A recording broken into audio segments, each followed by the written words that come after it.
আসসালামু আলাইকুম বন্ধুগণ। ভোরবেলা ঘুম থেকে উঠে আমাদের বাড়ির দরজায় আইসে দেখি কি দেখেন, কোলার ভিতরে এত ভোরবেলা কি পরিমাণ গরু ছাগল দেখেন, দেখছেন? দেখেন এত পরিমাণ গরু ছাগল ভোরবেলা, লোকজনে সবাই সারিয়ে দিছে। দেখেন কি সুন্দর গ্রামীণ পরিবেশ, দেখছেন? খুব ভালোই লাগতেছে, শুষ্ক আবহাওয়া, আহা ও দারুণ ওয়েদার।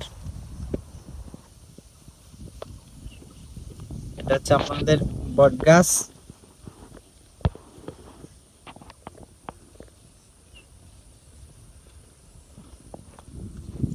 খুব ভালো লাগলো এই শুষ্ক আবহাওয়াটা, তাই আপনাদের সাথে শেয়ার করলাম। সবাই ভালো থাকবেন বন্ধুগণ।